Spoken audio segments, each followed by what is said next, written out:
The very word secrecy is repugnant in a free and open society. Let us never tolerate outrageous conspiracy theories. Conspiracy theories. Conspiracy theories. Because it is not the government of the people any longer. Circus ridiculous. A new world order. A world where the rule of law governs the conduct of nations. Most people do not understand the Illuminati. It's all about control. Conspiracy theories. It is a system which has conscripted vast human and material resources into the building of a tightly knit, highly efficient machine that combines military, diplomatic, intelligence, economic, scientific, and political operations. A new world order. Its preparations are concealed, not published. Its mistakes are buried, not headlined. Its dissenters are silenced, not praised. It's the Weekend Vigilante Show. Well, hello, listeners, and welcome to the Weekend Vigilante Show. I'm your host, Sheila Zielinski, for May 1st, 2014. I need to start off by saying this, folks. It takes a tremendous amount of work to bring my listeners a top-notch show with only the most sought-after cutting-edge guests week after week, and never before today have I ever asked for your financial support for my ministry, but today I'm asking. So please go to my website, weekendvigilante.com, and you can click the donate button there. And if you're blessed by the show, please do what you can, and I thank you in advance for your support and generosity to keep this show going. And speaking of cutting-edge guests, folks, we have a powerful, hard-hitting lineup. We're going to be joined by my good friend V, the Guerrilla Economist. I call him the Chuck Norris of financial forecasting. He's the founder of RogueMoney.net. He's highly respected and regarded for his uncanny track record of business, geopolitical, and economic trends before they come to pass, and he's a 1-2 punch to the globalist. He doesn't mince words, and joining him, the granddaddy of Premier Intel, a securities analyst we call W. He's a former intelligence operative that worked very closely with the Reagan era and was instrumental in the takedown of the Soviet Union as well as other very interesting black projects. He holds a PhD in physics. He is a spy master extraordinaire. So V and W, welcome to the program. It's a pleasure to have you both on. Sheila, it's a pleasure. Thank you. Wow, so much to talk about, V. You know, it's funny because this morning I'm looking at headlines, and, of course, I'm chuckling to myself. Just look at some of these headlines right out of a sci-fi. We've got 30% of American families having not one single person working. And now there's a big headline this morning. Suspicious deaths of bankers are now classified as trade secrets by a federal regulator. Obama-Biden vacation tab also reached $40 million. Ex-employees are charged for conspiracy to defraud in connection with the LIBOR. Americans' consumers are dropping, not shopping. I cannot believe this, how taxpayers are subsidizing the multi-million-dollar salaries of restaurant CEOs. The U.S. military is preparing for the collapse of the dollar. Big surprise there. V, where do we start with all this? I mean, Sheila, the news it's unrelenting. It's like trying to drink from a fire hose these days. I mean, one thing after the next. I mean, what we're seeing is the continued systemic collapse. What we're seeing is the emergence of those trade zones and those trade agreements that are popping up all over the world. Everything has to do with trading amongst their own currencies, not using the dollar. I mean, it's unprecedented. I mean, let's just touch base with the first thing that you mentioned with the bankers, these dead bankers. Now they're saying that it's a trade secret. What most people don't know, okay, is that companies like J.P. Morgan, like Barclays, like Deutsche Bank, they take out employee death insurance against their own employees. Then what they do is they take those death benefits and they bet on them. And they over-leverage those death benefits betting that the person would die. So how convenient, what a perfect business model. You put a hit out on somebody, then you leverage up their death benefits betting that this person's going to die. So each person you whack, they'll probably cost you anywhere between $20 and $50 to get somebody knocked off. But you've made hundreds of millions of dollars on the back end. It's a perfect model. I mean, the mafia wishes it could function this way. I mean, this is a bad Twilight Zone episode. I mean, you mentioned Who was it, V, that accused the U.S. of living off their printing press? And relentless is right, because remember we talked about this back in, I think it was your December show, and you had good old Carmen Reinhart, and he was saying, debt sustainability can be achieved through austerity and tolerance for higher inflation. And they're returning that back out again this week. I mean, the shenanigans and lies just never stop from these people. Here is the big question, and you're right, you predicted this as well, is what does happen when all this exported inflation comes home to roost, V, and everyone else is trading in currency that's not ours very soon? Well, at that point, it's going to be like the Weimar Republic. Now, look, you have every single pundit in the world that talks about Weimar Republic, and it's become a sort of a catchphrase for hyperinflation. But people don't realize hyperinflation in its reality and in its entirety. I remember a couple of years back, I listened to a C-SPAN interview with Dr. Friedrich Kessler, UC Berkeley professor. This guy lived through the Weimar years in Germany to the buildup of World War II. Now, one of the things that Dr. Kessler said was so profound. He said, it struck like lightning. Nobody was prepared. You couldn't buy anything in your stores. No one was ready for how fast this occurred and the absolute decimation of an individual's wealth. And that's the thing, folks. It was so bad in Weimar Republic, Germany, that if you want to mail a letter, it would have costed you 21,500,000,000 Deutschmarks in order to do that. So that's how bad it was back then. And Germany faced that because they just lost World War I. So you lost World War I, you have the French kicking the crap out of you while you're down, and all of a sudden you got this massive hyperinflation because nobody trusts your currency anymore. Our situation is much worse because our situation, unlike the Germans, is self-inflicted.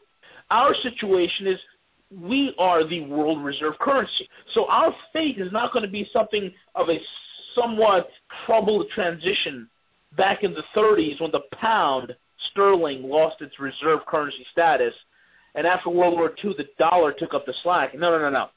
You see, we've printed so much out there, and we're so unique right now, Sheila. We're so unique in the world, and it's a unique time in the world because all the central banks in the U.S., in Europe, and the U.K., and Japan, they are all printing to oblivion simultaneously, okay? So right now we're in a world where the markets are skewed and everything is floating on phantom growth.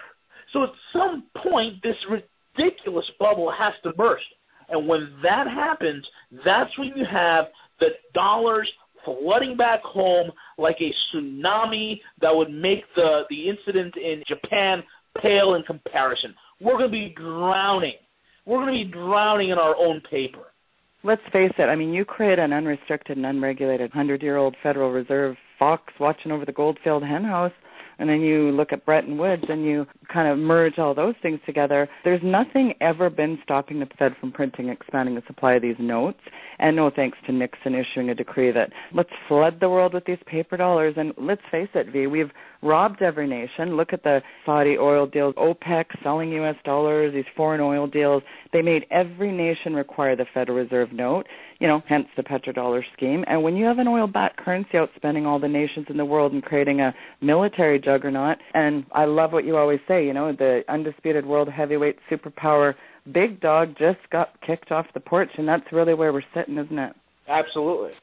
It's so true because this war economy model that we've been following, copied off the British, it doesn't work. This gunboat diplomacy doesn't work. You know what? The world's sick of it because, the unique thing, Sheila, this time is this. Okay, one of the highlights is this. Number one, people need to understand it is the Federal Reserve's policy for monetary debasement. In other words, folks, they have pledged that they're going to work very hard and they're going to do everything they can to absolutely wipe out your wealth. Okay? That's the first thing you realize. The moment you realize that, the better off you will be. The second thing people need to realize is that monetary debasement is the only thing they're going to do. They can't do nothing else. You want to talk about a one-trick pony, Sheila? What this is a one-trick glue horse. And the rest of the world is waking up to the fact that they cannot have an irresponsible, drunken sailor running the monetary policy of this nation. Yeah, I mean, when you think of these sociopathic hucksters, nobody wants to do business. But let's jump into something here, V. I got inundated with one thing that everybody wants your guys' take on. And what is going on in Ukraine here? I mean, of course, you and I had talked about this violation of protocols deep in the Black Sea. But on a bigger level, I want you to weigh in on what's going on with Ukraine, because it seems like Putin wants a resurgence of the former Soviet Union, and you're all too familiar with that. He goes into the area of the confluence. We're seeing critical elements. Putin moved into Crimea, and after the clear signal, well, thankfully the media was able to capture when Obama passed the message that he'd have more flexibility. I mean, talk about conspiring with the enemy. This is just treasonous. I mean, Europe under the control of Russia, because the lifeblood is in the energy. I don't know what NATO is doing here. Putin appears to basically have positioned himself to control much of the energy on the planet, putting a stranglehold on all of Europe, threatening to revive the Cuban Missile Crisis, undermining our free trade agreements. He's arming Latin America states with high-tech weaponry. There's heavy presence of Russia in Latin America building bases. Again, we got the finger on the dollar. Gazprom, they're considered trading in euros. What is going on with all this, W? Well, let me come at it slightly different than I think most everybody else is seeing the situation as it relates to Putin. We have been programmed to understand our world in three-way tug-of-war between China, Russia, and the U.S. as the three big dogs. And that one of us is going to be leading, which has been us for quite some time, and the other two are closing ranks together and taking us on. And so we're constantly having to do a two-fisted battle back and forth, not directly necessarily, but through our proxies, because a direct conflict has been too unthinkable because of the potential for it to escalate into a nuclear war or something like that. So we have an agreement to do it through our proxies and stay a little bit aloof. The problem is that we had this policy of creating the best enemy money could buy. World War II, on the one hand, while we were opposing the Soviet Union, we were covertly, through various mechanisms and agents, or someone was covertly using our resources to puff up the Soviet Union. And even at the end, when the wall fell, virtually no one anywhere paid attention to this little detail. David Rockefeller went to the Southern Soviet Union, his private dacha, and there he held court. And all the Russian political figures, from Yeltsin and Gorbachev's camps, the generals, the business people trying to pursue glasnost, came down and had their audience. That was the CEO reordering the mechanism, the company, if you will. And all of this time, as they've been being reordered, we were under the impression that they had rolled up and gone away. Now, this second, the Soviet Union, Russia, is in some pretty dire financial straits. Moscow has pulled all the resources from the various outer reaches back in to centralize the money that was there, and a lot of the provinces are complaining because they're literally broke, unable to function. They had to get up through the Olympics, and as I said before when V and I had an interview a while back, I said, long before the Olympics, as soon as the Olympics are over, Putin is going to come out of his corner, he's going to drop the gloves, and he's going to come out swinging. And that's exactly what has happened. But this isn't someone coming out as though he's got us beat. We're still tougher. We're still bigger. We still have all the resources. The problem is we're dysfunctional. It's like we're drunk. It's like we've been whacked on the head. And it's not going to be that difficult to take us down because we are, we've got some medical ailment, mental ailment. And so Putin, even as messed up as his system is and as screwed up as they are, he looks healthy. He looks strong. And he has great press people trying to buff up that image and to project that image, even to his own people. He's playing a role. But all of that to say, it isn't about us versus Putin or us versus China or any of their proxies. That is all stagecraft. People that are running these operations, including inside of our own government, are on all sides of this conflict. A few moments ago, you mentioned the Illuminati. Okay, yes. And they're behind all of this because they're managing us and the Russians and the Chinese to a new world currency.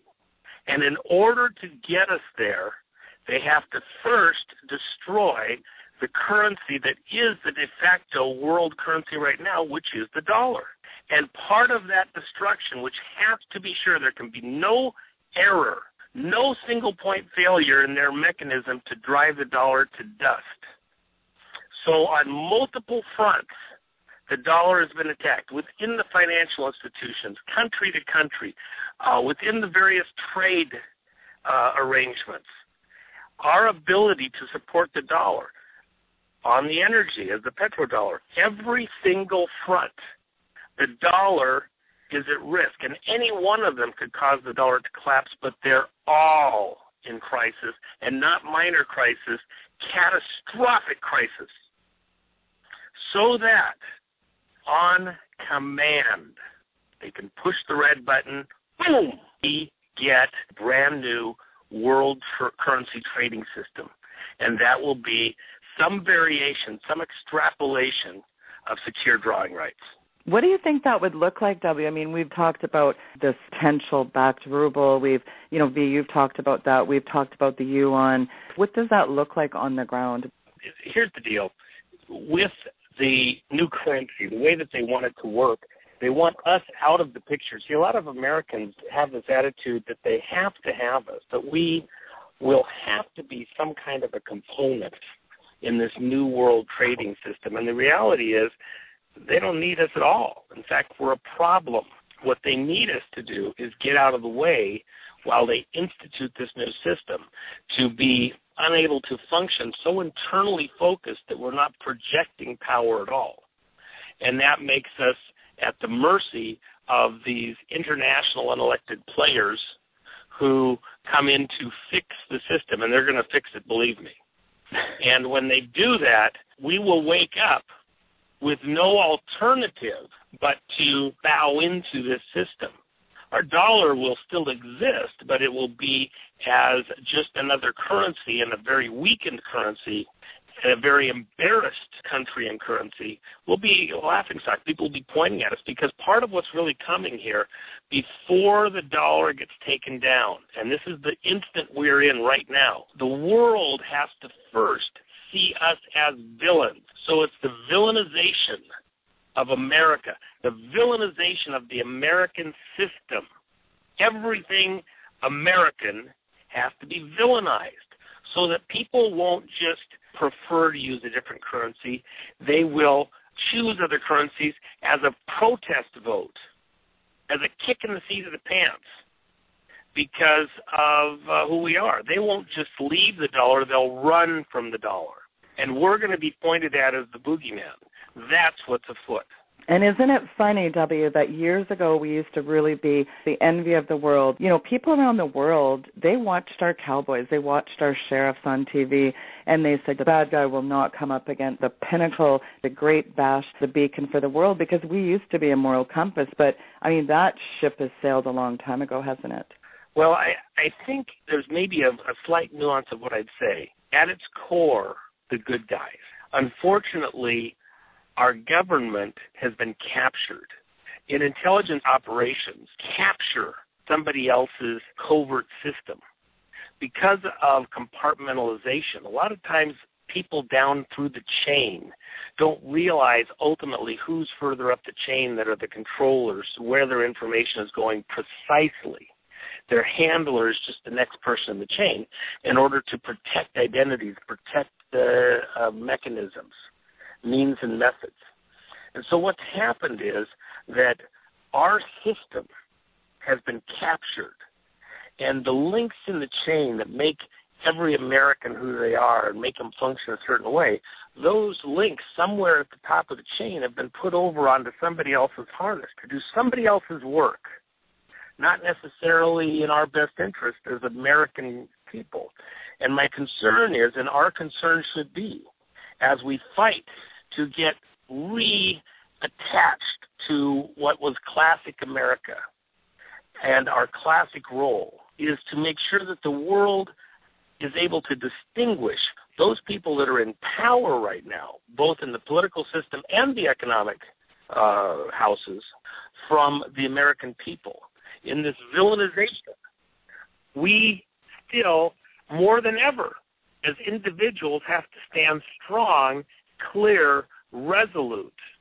And even things like these recent incidents, whether it be the Bundy Ranch or other incidences, we need to stand up as citizens individually and make it clear that there's things occurring here around us that we as human beings don't agree with. A la, for example, Syria. I would hope the whole world sees that while our government, the people in power at the highest levels, wanted to get us in there under a ruse 4 different times, the people would not go along, and even our military would not go along with the scamming, and we didn't go into Syria. It is a battle of wills. Those people who have captured our system, those people who have captured some of our leadership, the people behind the curtains who are manipulating our system, they are different than we the people. And we don't have to go in the streets with guns, but we do have to make our character, our personages, visible to the world as being the same people that we always were in our ideals, to what is currently being exercised in our name, and wrongly so. But you're right. We did fail in Syria, so what? Let's go to Ukraine and isolate the rest. I mean, jump in on this, V, because I'd like to know what the real playbook is, because you can't just isolate the world's commodity kingpin and manufacturing kingpin here either. What's really going on here, V? I'm glad that W weighed in on this, because, once again, here we have 2 different guys from 2 different ends of the spectrum. And what he just said lays perfectly from what I've been told. And the playbook is this. The playbook, it made sense, because when W said that they want to have us so busy that we're going to be, dealing with all the turmoil here, I got the image of remnants of groups of individuals, trying to reclaim classic Americana. And the reason for this is this: they are the City of London has said, we're going to isolate America. And what I've been told is there's not going to be no World War III, where they're not going to allow any sort of sanctions to go through against the Russians, that they're going to do everything in their power to isolate America. And, often, as I said in prior broadcasts, I mean, guys, we're not being looked at as the probable cause. We're not being looked at as a maybe involved over here. No, we're actually being vetted. We're being vetted as the source for every single fraud imaginable in the financial market, from LIBOR to the bond market to the Forex to the real estate to the stock market. I mean, the list goes on and on. The fraud is the gold market. I mean, the derivatives. Derivatives. Let me weigh in here for 1 second. We've discussed all of those areas. People are familiar with them. In some ways, it almost seems like it's old news. It's not, but it's, because they've heard it, they figure they know everything already about it, and so, yeah, I've heard all about that. Okay, so let me tell you something you don't know. Do you realize that right now, in a federal court in New York, a judge is days away from deciding a bankruptcy case? In that bankruptcy case are MERS mortgages. And those mortgages amount to, in that one particular case, about 1 in every 100 homes in the entire United States. Now, this is only one of several cases going on. But here's what the judge is being asked to do. Go ahead and complete a bankruptcy, allow all of the paper and the underlying mortgages to be sold to Berkshire Hathaway for fractions of cents on a dollar. It's about a $400 billion value of the mortgages. They're going to let them have it for about $5 billion. So what would happen then, once the judge decides to allow the bankruptcy to go through, is that anyone paying on their mortgage, even years from now, as the word finally sifts out to various people, they think they're paying off their mortgage and they go in to get title to their home, they find out, oh, yeah, that bank that you were paying the money to, yeah, they didn't actually own the mortgage. They just had the note. And so now you got to go deal with those guys and see if you can have your home. Or it could very well be they'll let it sit for a while because they don't want to stir the pot too much. But all of a sudden, a couple of years down the road, you can be coming home from work one day or coming home from a baseball game with the kids, and there on the door is the papers posted and all your furniture out in the front yard because you've been evicted because it's not your house. And the money you've been paying on your mortgage didn't go to the company that actually has the underlying paper. And this is a huge, monstrous thing because as you get deeper and deeper into it, we're not talking just a couple of percent of the properties. We're talking probably over 50% of the properties in the United States being separated on who owns the home and who owns the mortgage. And you could very well wake up without your retirement nest egg a lot sooner than you dreamed. Kind of almost sounds like a Dodd-Frank playbook because Agenda 21 as well. Because, I mean, really, W, why should you have any land or home or anything else? They want you stacked and packed in little green micro-cities anyway. So it's all really part of the playbook, isn't it, though? Here's the real crisis, and this is what makes it instant. This is why this isn't about a problem that's going to really get worked out over a few years or that could really erupt in a few years. And V knows this also. With houses, property prices are made in the margins. So if you only have 3 or 4% more houses on the market than there is buyers, then housing prices go down pretty radically, pretty quickly. They'll go down 10, 15% on 3% of surplus houses in the market. Conversely, if there's 3 or 4% less houses than there is buyers, prices will go up radically to stabilize it out. Well, in this situation, what's going to happen is that people will be finding out during the course of this year and into the next spring that a lot of these properties are in question. If you're going to buy a house and you can't be guaranteed, even by the title company, that you're going to get conveyed clear title, or a lender can't be guaranteed that you can get clear title at the end of the contract, what lender is going to lend on a home? And how long does it take for this to get unraveled, sorted out, fixed? Months? Many, many months? Another government guarantee? We're going to guarantee until we figure it out. That's what merge is all about. So the problem is we could very well have this hiccup in a major section of our economy that doesn't allow money to flow. Now, here's why it's so critical. You got to hear this. This is so critical. The amount of money that actually exists in circulation month to month is not the amount of money that you have over the whole year because it keeps exchanging hands. You know, people pay their mortgages, and the people who have mortgage pay their lenders, and the lenders loan money back out, and it goes for shoes from one company and McDonald's at another. That money keeps circulating. And when you get a hiccup of a major type like this where people can't go in and refinance their house, they can't get a buyer on their house, they can't sell their house, when the banks don't lend because of it, all of a sudden a significant portion of our economy holds its breath. It doesn't respirate. The flow of money in the economy is like respiration. You can do without food for a couple of months. You won't be happy and you won't be comfortable, but you'll live. You can do without water for many days. Sometimes in a horrible emergency earthquake or something, somebody will be trapped for a couple of weeks. But without air in a couple minutes, you are brain dead and then physically dead. If the money doesn't flow because of any hiccup, any one of these various things that we're talking about right now becomes a serious blockage from us being able to breathe. It chokes the economy. The domino effect throughout other areas of the economy. It's catastrophic and it's near instantaneous. And that's the problem. That's the big red button. People don't see it coming.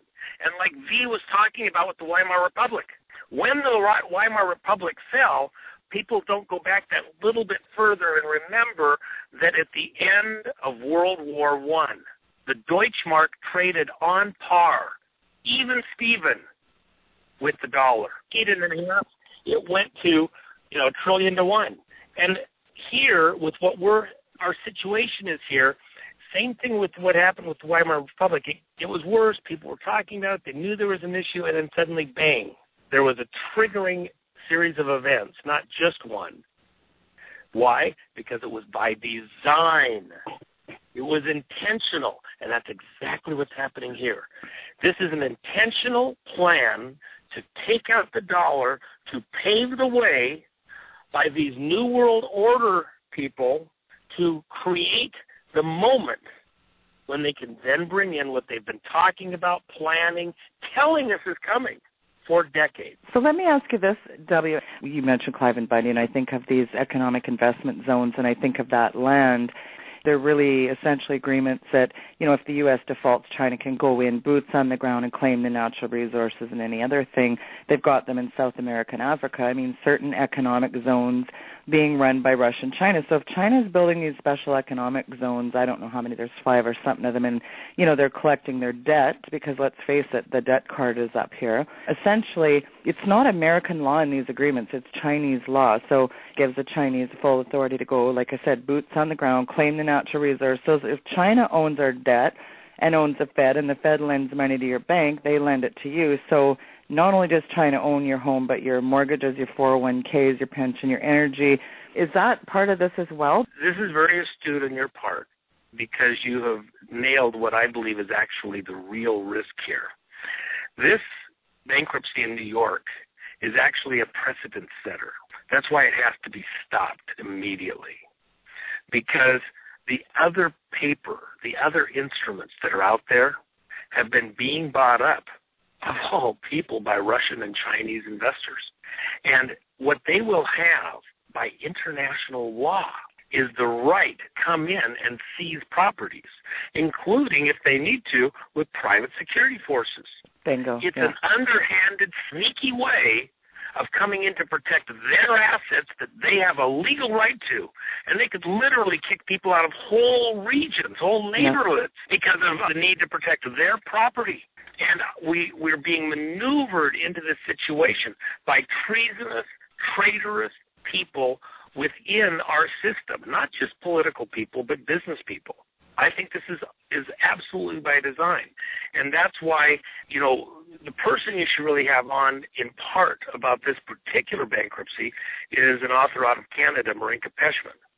Yeah, I'm familiar with her. She's an outstanding author. She's done fantastic work, and she's got the point on this particular lawsuit out there and on some of the underlying issues related to these transactions.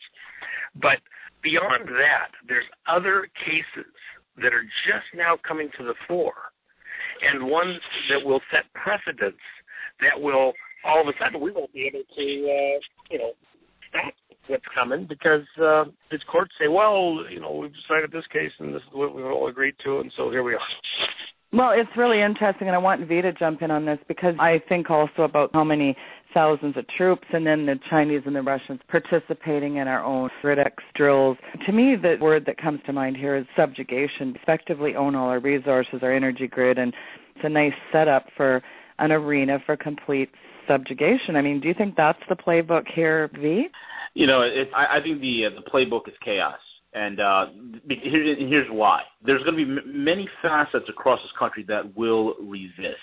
There's areas, unfortunately, in places like California that will absolutely, bend over backwards and do whatever is necessary and go along with the program, so to speak.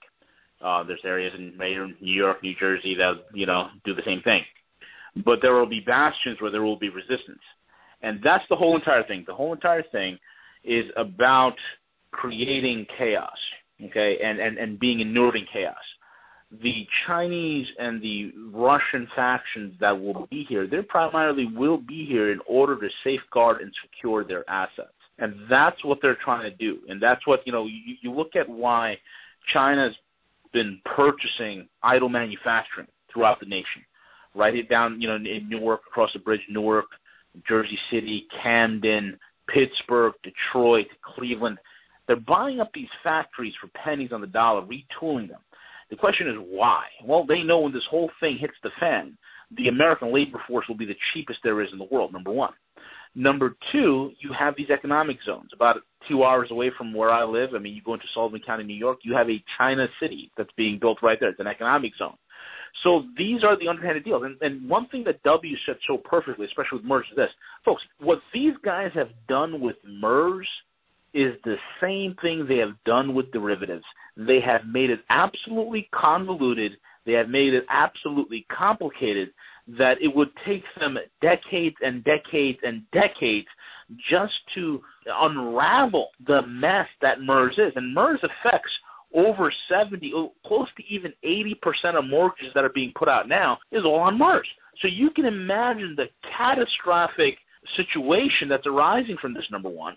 Number two, you can see the potential in the old, switcheroo, where if that bankruptcy right here in New York goes through and they award Berkshire Hathaway $5 billion on $400 billion worth of mortgages, it's unprecedented because then Berkshire Hathaway could either sell it off to somebody else and then more likely a foreign entity, or a foreign entity like China could just outright buy Berkshire Hathaway. And then who has your mortgage? So take that into heart. Now, another thing that's happening is right here in New York, 60% of lower Manhattan, 60% of all the commercial real estate, I think probably even 65%, are owned by the Chinese. About a week ago, I was having dinner with my wife in Little Italy. And it's amazing how here's Little Italy right on Mulberry Street in Elizabeth, and Chinatown is slowly encroaching into Little Italy. It's unprecedented. So there's massive transitions happening, and the thing with MERS is just another financial weapon of mass destruction and distraction. And there will be sectors of people that simply will not deal with it. Just like they drew a line in the sand with that whole Bundy thing. I'm telling you, there are sections in this country they're getting ready to shoot. So so it's going to be interesting to see what happens. But I think that's the overall game plan. The game plan is to have total chaos over here in the United States, while the rest of the world gets integrated into this new monetary system that's emerging. Well, and let me chime in here for just to take team in on that. The theme that is the precedence-setting theme of the New World Order is what? Out of chaos, order. Well, where did the chaos come from? By design. They create the chaos, and then they have a resolution. They have a plan for the far side of the chaos. The chaos is not an accident. To most people, it looks like a savior is born. A savior has come to save us from this horrible crisis that just came out of nowhere. Who could have seen it coming? It didn't come out of nowhere. It was a plan. This is a magic act. This is flim-flam men creating a spectacle and then suddenly arriving at the accident scene with bandages and gauze and everything that's needed to help repair everybody. Shoot, they're the ones that dug the hole in the ditch out into the road, created a mechanism where there was going to be an accident in the first place. This is a plan. Now, the reason that we have to think about it in those terms is because we probably at this point can really do nothing. Stop what is about to hit us. If you think you're going to stop this freight train by standing on the tracks and waving your arms, you'll see us next in the next life. You're gone. You're not going to make it. You're not going to stop this. What you have to do, what every individual has to do, is to understand the crisis that's been created, understand how they've been made a straw man for other people to take down to accomplish some end that they have in mind. And then decide, the scripture says, a wise man sees trouble and gets out of the way. So if you can see this is coming, if you can see that standing on the tracks and waving your arms isn't going to stop it, that what is about to happen is imminent. We are past the point of no return. Now you have to decide, is there a lifeboat available? What am I going to do to get out of the way, to buy time? I don't think this is about buying 10 years of food and going into your missile silo. This is about when this hits, you need to be able to stay viable and functional with a very, very, very tiny foot period of about 90 days, maybe up to 6 months if you're really lucky. 30 at least, to be under the radar, not having to get into a government line in an instant, not being visible to all your neighbors, fat and happy, we got plenty of food, too bad about you. Very low profile, but able to function, take care of your family, and not have to count on anything working. Think post-Katrina. There will be a reset, and then it'll start to find a new order, a new balance. In that window, you have to be able to be viable, to survive, to be functional. It may be you have to just pick up and you got a cousin, a brother, a sister that lives a little more rurally. The cities are going to be the worst place to be. And you don't want to be absolutely out there on the side of a glacier in Timbuktu, Alaska. You need to be somewhere where there's hospitals, some infrastructure, some people know you and you know them, some place where you have a sense of community that's on the fringes, on the edge, but not in the middle of the cluster that is dependent on just-on-time groceries, just-on-time resources, huge sewage systems and water systems, etc., maybe has its own well. Why? Because all of these systems, for 100 different reasons, could be dysfunctional for a period of time, and then it starts to come back and find some sense of order. This is somebody pushing the reset switch. While the reset switch has been pressed, everything just doesn't work for a bit. It is kind of like an EMP in a very real way. And then we have to find out how we're going to balance out and fit into this new world order on the far side. That's what I think is the disconnect. Most people see Armageddon, end of the world, I'm going to be raptured out, I'm going to, it's no worry for me. Well, baloney. You got kids, you got grandkids, you have friends. You have to think in terms of surviving that instant, having an oxygen supply to keep breathing for a little bit to get to the far side of this instant crisis and then try to reorder, find a new balance.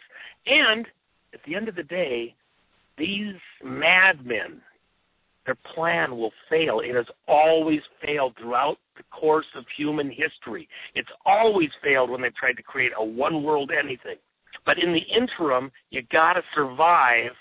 Some of the good guys have to survive long enough to be there to put this thing back together again on the far side so the good guys can repair and move on when this madness, this insanity collapses, as it must do. God will not allow these insaniacs to win the day. But only people who have it in their hearts and their minds, have gone in with intent, will be able to survive through to the far side, God willing, this thing back together again and make it work the way it's always been supposed to work, in spite of the insanity that's about to hit us.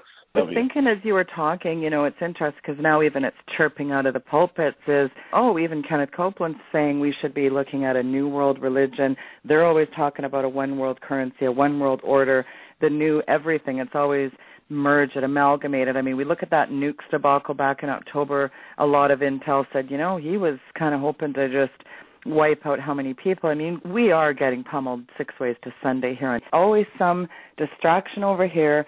Look at it. Could be a little conductor that they were working on technology with the Illuminati kingpin, the Rothschild. It's distraction over here, distraction with the NBA, the NFL, whatever it is. I mean, what's the bottom line playbook, W? These people want to own the world for them and their families, their kin. And the rest of us are useless eaters. What you're really looking at is two parallel civilizations, those that have sectioned themselves off with resources, with assets, with the businesses, and those that are really the rest of the world. They, because of technology, in their minds, they don't believe that they need everybody that's here. And as the Chinese found out, sometimes there just isn't enough bullets. And so you literally need people to take care of each other, take each other out. And in the meantime, you can make a buck here and there, a la Syria and other stuff. In the course, it's a twofer, it's a threefer. We depopulate the planet, and we make a buck in the meantime, and we get some resources, and we get some focused attention to improve technology. But at the end of the day, this new world order doesn't need everybody here. And in fact, there's multiple precedents through history where these madmen have seen fit to wipe out huge portions of their populations in order to get rid of people that they felt were a threat. Look at Stalin, 50 million starved to death in the Ukraine. 50 million people starved to death, cannibalizing each other. It's just too horrible to think if you really think it through. China, on multiple occasions in the last 2,000 years, depopulated almost 90% of its population on one occasion, 60 and 70% on several occasions, because their fearless leader in those eras felt that other groups were a threat to them. We're in one of those moments right now. And to a civilized mind, to your listeners, it sounds completely ridiculous. It sounds insane. But you are like the doctor in Dr. Zhivago. You're trying to apply your logic, your reasoning to madmen's minds. They're mad. Evil exists, and they see you as a threat. If you survive, you're a threat to them. Remember the Godfather movie. What did the guy want to do? He wanted to kill the Godfather when he was a young child, even though he supposedly is a little brain dead because he killed the dad. And the guy says, no, because when you grow up, you'll come kill me. So I need to kill you now. I need to kill him right now. And the mother pleads for his life. He's a dumb kid. Yeah, but when he grows up, he'll come kill me. He'll get strong. He'll come kill me. That's the way they're looking at you. These Americans in their Constitution, they're a threat. We need to get the oath. Otherwise, when they grow up, they'll be a threat. Why take a chance? Get rid of them. They serve their purpose. You're a straw man. You've been puffed up by these people to serve a purpose. You're like the Titanic. Too big to sink. Too many things engineered in so it can't possibly sink.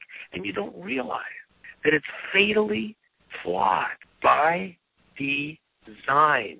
Did not have enough lifeboats. Yeah, but we're talking about Auschwitz on steroids here. Would you agree with this, W? Yes, that's how serious it is. That's what my concern is for every one of your listeners. It sounds like, oh my gosh, they're off the rails, it's Armageddon. No, you can go through and look at the minds of these people out of chaos order. Do you realize right now that America and NATO, the United States government and NATO, started a conflict in Syria, something approaching 250,000 people dead. The people that we're supporting are cutting the hearts out of people and eating them, tying up small children to fences and forcing them to watch as their parents are torn asunder one limb at a time. Little children having to watch that. That is evil off the charts, and we are the ones who put those people in that conflict. And if you think, well, it's all Muslims, excuse me, it's the Alawites, and that's the Christian community. Yeah. So at the end of the day, this madness right now may seem like it's afar off. But the other thing is, just as I was talking with Tosh Plumley last night on Hagman and Hagman, right. These arms are all through Mexico and South America, and we're not talking light arms hunting rifles. We're talking anti-aircraft. We're talking bazookas. We're talking grenades and landmines, all with U.S. markings and serial numbers that came from our inventory, and it didn't come from a gun shop. And it's sitting right there, and it's been getting piled up there for a very long time. The reason that our police are being militarized is because all of that heavy weaponry is going to come back on us. When you have an explosion, if you've watched those explosions of nuclear bombs out in the test range, and you see all the blast go out that hits the house and the cars and everything else. You know what the most destructive part of a nuclear bomb explosion is? It isn't the heat, and it isn't the explosive blast. It is the implosion after it has reached its full capacity of expansion. Why? Because all the debris is circling around in there. What happens with tornadoes? Picks up all this debris, and when it comes back in, it impales, it pulverizes, it smashes, it destroys everything in its path. The implosion from what we have done here, forcing everything out, including our dollars, into the rest of the world, as they come racing back into the United States, the clutter, the debris coming with it will absolutely pulverize everything you know. It's going to be horrible. And you have to get real. I know that this is very hard words for most people, and it sounds like, gosh, I got to just turn this off. I don't want to, this, they're over the top. We're not. Well, I don't think people really understand the megnormity, if you will, of really what's coming and the lateness of the hour. I mean, jump in here, V. What do you think? It's to say that it's cognitive dissonance is it's an understatement. It really is. You have varying degrees of denial. You have those who feel that I'm a part of the system, so therefore I'm okay. The system will somehow look out for me. You have others who don't want to deal with it at all. They have their head in the sand, and they feel that reality won't come and kick them right in the rear end.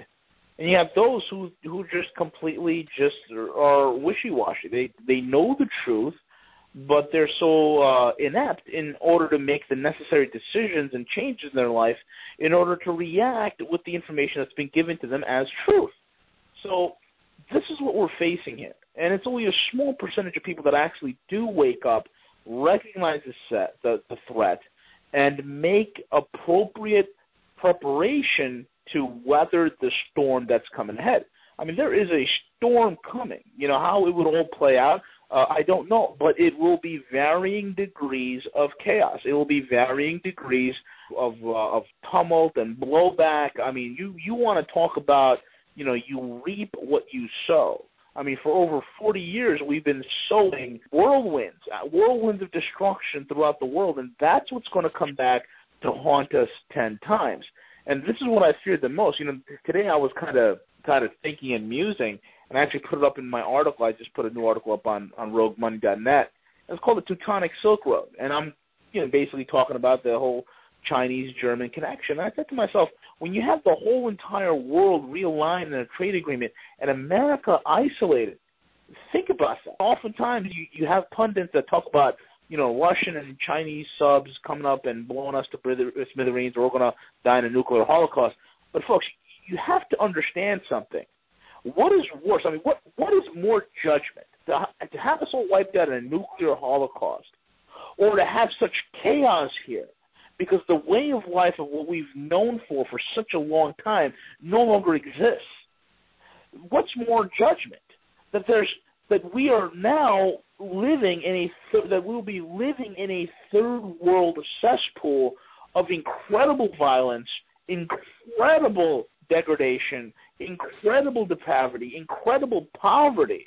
This is what we're facing in most areas in the country. That's what this nation will be transitioning into.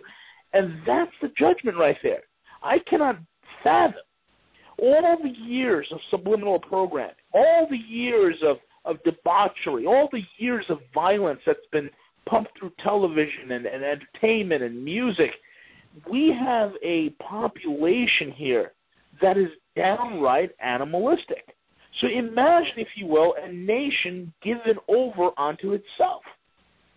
That's horrible.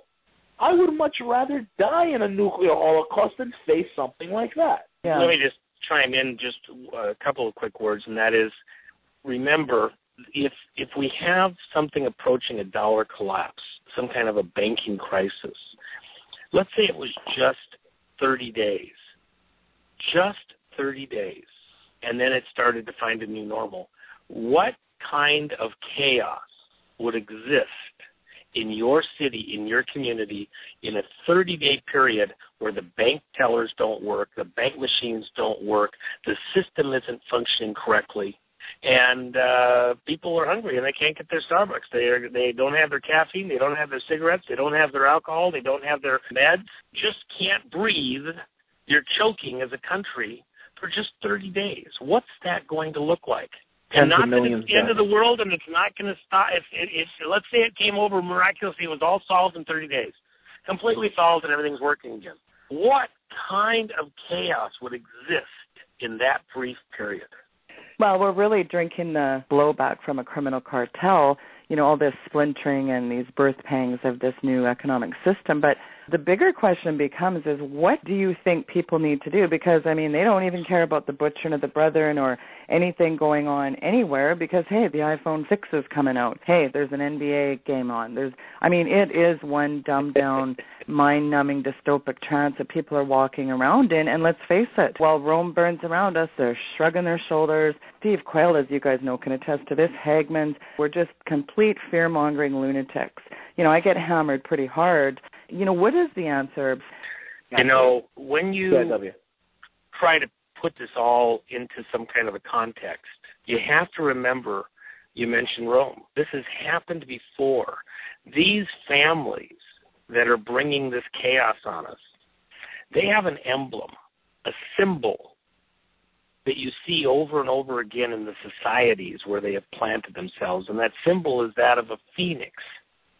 The phoenix bird. And it self-immolates, and then out of its ashes is born its replacement. And it rises up and spreads out and prevails for a period of time, and then it is immolated, self-immolated. And then another one. That's Greece. That's Rome. That's America.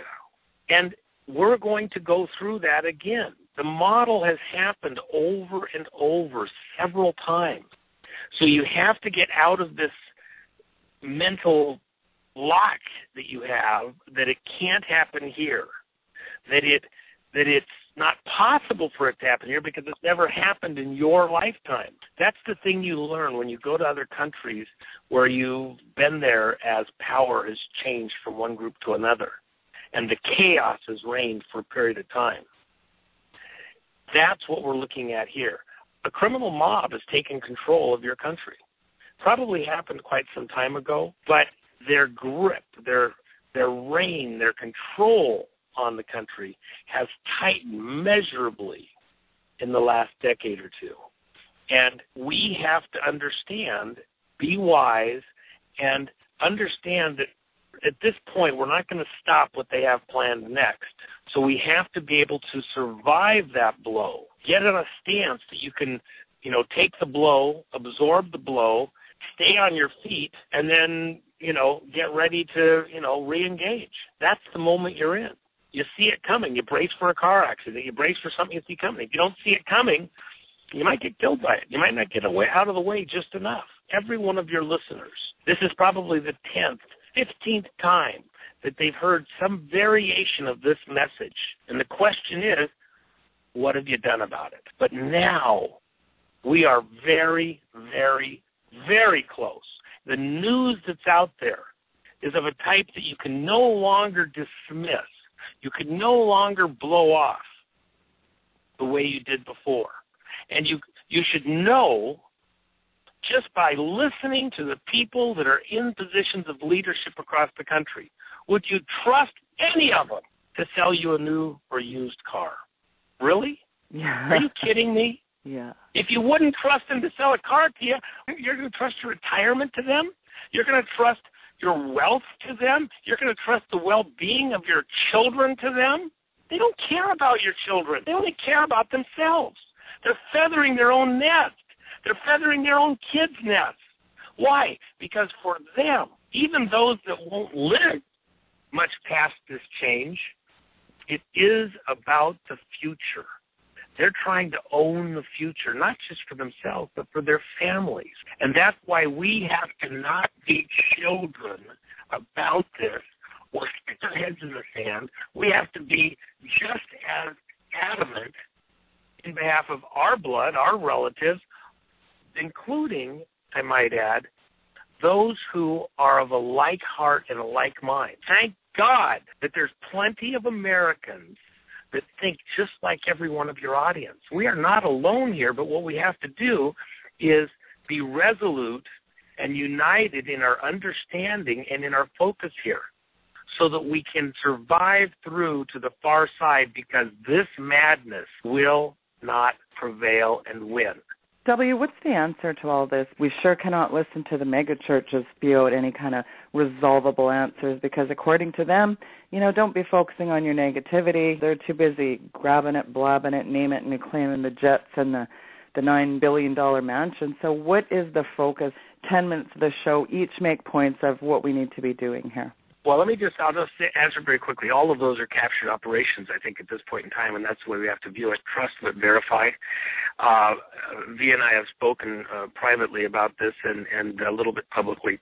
I believe for most of your listeners, if they just get pre-64 coinage, not for collector value, but just for the weight of the silver in it, what we call bag silver on the West Coast, and it's called something else on the East Coast.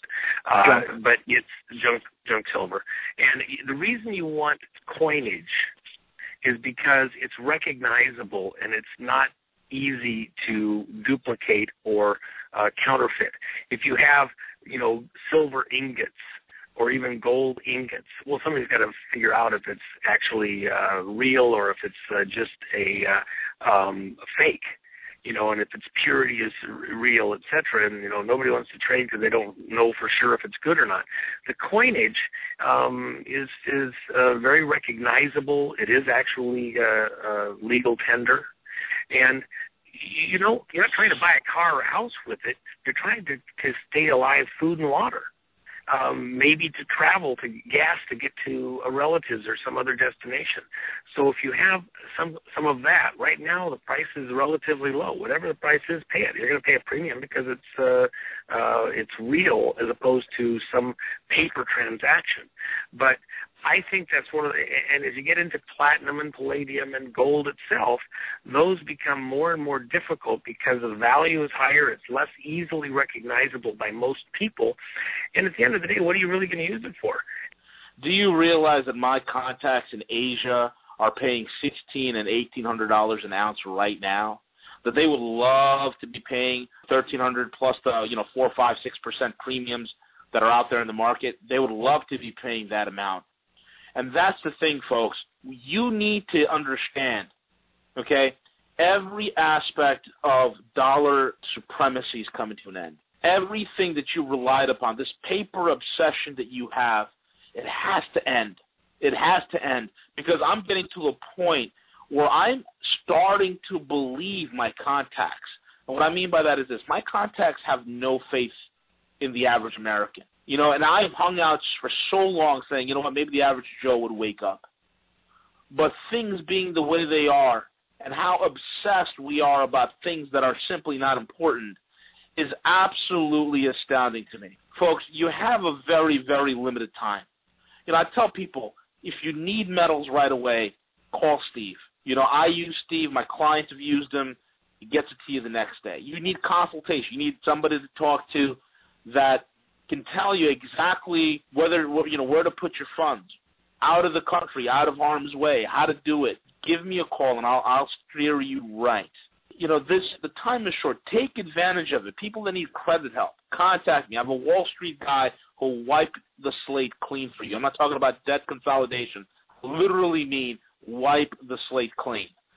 So reach out. Guys that can help you. I mean, the times, I'm telling you right now, the times that we're able to come on the air and talk about this stuff, that window of opportunity, how many more programs do you think we could possibly do?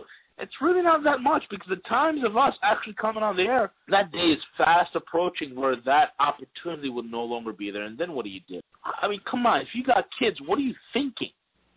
Wake up. And that's what I'd like to say to people. Sheila, I'll hand it back to you.